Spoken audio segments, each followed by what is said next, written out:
Published, 17:30 Eastern Standard Time, the 7th of February 2019. Updated, 17:30 Eastern Standard Time, the 7th of February 2019. Truth will be available in the Champions League next week, unless you've bought a ticket. Although VAR will be in operation, replays will not be seen. Well, not by you, the paying customer inside the stadium. At home, they will know exactly what is going on. It's just you, the ones who have paid money for tickets, and maybe flights and hotels, too, who will be in the dark. You can't handle the truth, apparently. Instead, a graphic, a cartoon, basically, will tell you what is going on. Match-going fans in the Champions League will not be able to see VAR replays next week. That's how much football trusts and values its most loyal consumers. Lucky it's not glove puppets, really. Security implications are behind UEFA's decision. They do not believe supporters can see a replay of a controversial incident without rioting. What year do they think this is? We have moved on from the days when fans had to wait for a Path newsreel or late-night highlights to find out what happened in the match. The invention of mobile phones gave fans in the ground a direct line to a friend in front of the television. Social media has cut out even that middleman. Now, the verdict is instantaneous. Fans go on Twitter and see a clip, or update a live feed, or they're streaming a match as well as watching it. What secrets do UEFA think they are protecting? Everyone now knows when the referees stuffed up. In many ways that's the saving grace. Try as they might, the authorities cannot keep you uninformed for long. It's the principle that is at stake here, more than the reality. At West Ham on Monday night, linesman Simon Beck missed an offside against James Milner that led to Liverpool's first goal. Replays made that obvious immediately, and when, 10 minutes later, Beck flagged against Liverpool, huge ironic cheers went around the arena. They knew. They all knew. They didn't need a replay to spread the word. Anyway, had VAR been in place, and the fans seen the same footage as the video official, what would have been the problem? The goal would have been disallowed, no doubt of that, and what, a riot would then have occurred?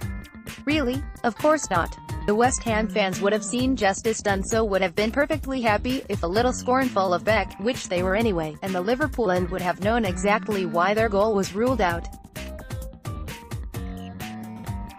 Not even the most one-eyed red could have disputed it. Sadio Mane's goal would have been ruled out for offside and it would not have been disputed, so what's the problem? Where's the riot? The only way there could be dissatisfaction caused by viewing VAR would be in very marginal cases, and it could be argued that the most marginal calls shouldn't be judged this way in the first place. If it's marginal, surely, the on-field decision holds sway, as happens in cricket. But the insults to the intelligence do not end there. With seconds to go, the fourth official signaled 3 minutes of injury time. Yet when it got to 90 minutes, the clock displayed on the giant scoreboard stopped. This isn't a London Stadium issue, by the way. This happens at every ground in the country. So volatile and untrustworthy are football supporters that they are not even allowed to know how long there is to go, as if timepieces have not been with us since the 16th century, as if every smartphone does not have a stopwatch function, as if we do not all possess an innate sense of time, certainly when measuring a handful of minutes. Is there another sport where those attending the match are treated with such contempt? Cricket lovers know how many overs remain, even in a test match. The clock counts down in basketball and the NFL. Rugby supporters know when 80 minutes are up. Yet the conclusion of the match remains a mystery in football. In case fans start whistling. They are going to do that anyway. The moment their team is under pressure, they are going to remind the referee it's time to go home, unless their team is already losing, of course, when they favor a version of next goal wins it. Fans are like that. They're biased, but they're not idiots. There's a difference, which is what UEFA will never understand. Joe Day and wife Lizzie welcomed two baby girls Sophie Grace and Amelia Lily into the world. Louis C.K. used to do a bit about putting his young daughters in the car. about shutting the door on the bedlam and bickering, walking around to the driver's side and taking a long, deep breath before getting in. "You know what that is," he would say, of those fleeting seconds of separation. That's your time. And, speaking as the father of twins and a sibling who was just 14 months older, he's right. Joe Day, whose wife gave birth to Sophia and Amelia while he turned out for Newport at home to Middlesbrough on Tuesday, might not appreciate it yet, but playing in goal in an FA Cup replay against a club 56 places above his in the league may be the last minute of real peace he gets in 20 years. Jurgen Klopp did not have much of a point about the referee on Monday, but he had every right to be snarky with West Ham manager Manuel Pellegrini. With West Ham still to play at the Etihad Stadium on February 27, it was poor form for Pellegrini to say he wanted Manchester City to win the league. If Klopp was pondering whether West Ham would be as committed to taking points from Pellegrini's former club, he was within his rights. Jurgen Klopp took exception to Manuel Pellegrini wanting Manchester City to win the title. Mims Davies, the Minister for Sport, is demanding a summit with football's leaders to discuss fears of growing racism and other prejudices in the game. The parameters appear to be quite wide-ranging and will involve conversations with Kick It Out and Stonewall players, fan groups and coaches, as well as football executives. Perhaps Davies might also like to consider whether British society has grown less tolerant since a major political campaign was framed around the falsehood of Turkey joining the European Union, making Britain's borders vulnerable to an invasion of Turkish immigrants. Vote Leave, the campaign Davies supported, directly stigmatized those who were perceived as other to us. "They are all trying to disown the specious Turkey scare now. I didn't talk about Turkey, mate," Boris Johnson told a reporter last month, which is, again, a lie, but it was there. Dominic Cummings, who conducted the successful Leave campaign, admits it. He made a direct link between uncontrolled immigration via the EU, the toll it would take on the NHS, and the money we could spend on the NHS if we got out. If Boris, Michael, Gove and Gisela Stewart had not supported us and picked up the baseball bat marked Turkey, NHS, £350 million, with 5 weeks to go, then 650,000 votes might have been lost, Cummings explained in The Spectator, and this is the campaign Davies backed.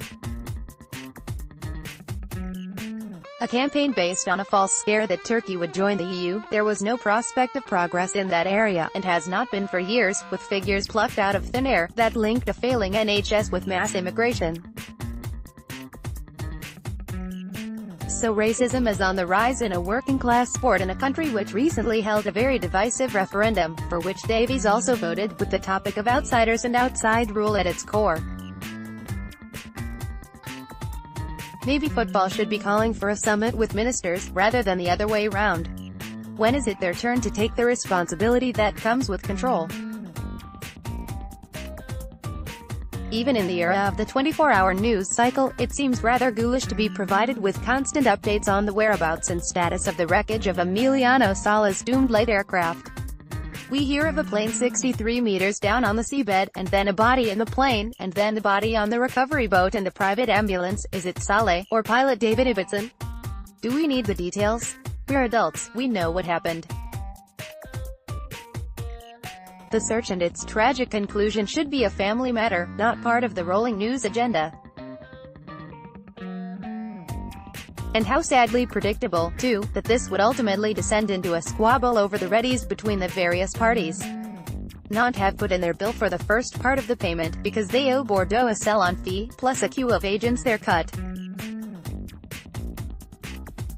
Cardiff insist they will pay no fees. The first installment is usually due 7 days after any deal is completed, until the investigation into the crash is over. Neil Warnock's reaction to the tragedy was moving, but Cardiff should not delay payment. What investigation? The one that will inevitably confirm Saleh's passing, the investigation into what caused the crash, or a longer legal case that attempts to establish liability. This could take years to pick through, and Cardiff know it. The reaction of club officials such as Neil Warnock has been moving and sincere, but it would be appalling if those above him used the process as a way of delaying financial liabilities. As crass as non-demands may appear, there was a transfer and it had taken place when Salah went missing. He may never have played for Cardiff, but he was undoubtedly their player at that point, meaning there are obligations. It may not be the right time to discuss them, with the search ongoing, but they exist, and if Cardiff let this descend into a hardball negotiation over his £15 million fee, neither side will emerge well. The chants aimed at Brighton defender Gaëtan Bong by West Brom fans on Wednesday night were highly distasteful, not overtly racist, but as they came in the context of an accusation of racism. Bong made against West Brom player Jay Rodriguez, which could not be substantiated. They contained a nasty undertone. Then again, so did the chants of racist, the Brighton fans aimed at Rodriguez. Chris Hughton, Brighton's manager, suggested the treatment of Bong might merit further investigation by the Football Association. Gaëtan Bong, right, helped Brighton beat West Brom, but was targeted by distasteful chant and gif. So, what of Rodriguez? He has always protested his innocence, and no conclusive proof was found. To substantiate Bong's accusations, are we going to suggest that being publicly branded a racist without substantiation is painless? If the FA investigates Bong's tormentors without conceding Rodriguez was wronged, too, that would certainly be the implication. The accusation was investigated at the time, and a conclusion made. As unsatisfactory as that may have been, both players should be allowed to get on with their careers without being constantly dragged back to the same place. Despite frightening the horses with talk of playing Jack Nowell at flanker, England coach Eddie Jones is not backing down. "I'd love to get Billy Vunipola fit enough to play 12, he told a small gathering of, frankly, appalled rugby writers last weekend. Looking at the bemused faces, Jones plowed on. "The game's changing, guys," he insisted. Maybe it's not changing as quickly as Jones would like, but he's not wrong.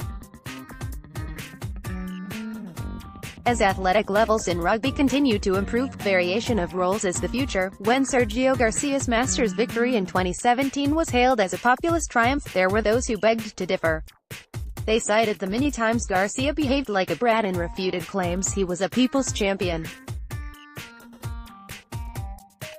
Rose with rules officials, spitting in the cup, the fried chicken crack about Tiger Woods. It was quite a case for the prosecution.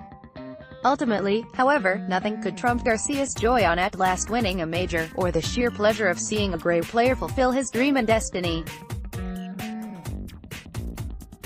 This was before Garcia showed such dismal contempt for the game, and his fellow professionals, by damaging several greens during the Saudi International Tournament. It will be harder to indulge him now, and the European Tour should be ashamed that their punishment did not extend beyond simple disqualification. Garcia should have surrendered his tour card for a month, at least. Sergio Garcia showed dismal contempt for the game with his behavior in Saudi Arabia. As a suggestion, Anthony Joshua could be frozen out of the action, if Tyson Fury and Deontay Wilder agree a rematch package of up to 3 fights. Yet who wants to see that? Fury vs. Wilder was good, but it was hardly Ali Frazier. The final round resurrection was a showstopper, but we've seen that now. What remains is a fight between a big puncher and a great technician, a decent match, but not one that demands endless repetition, particularly if it becomes a ploy to avoid the man with the belts. That is the fight the public really wants to see, the winner versus Joshua. Anthony Joshua may have to bide his time to fight Tyson Fury or Deontay Wilder.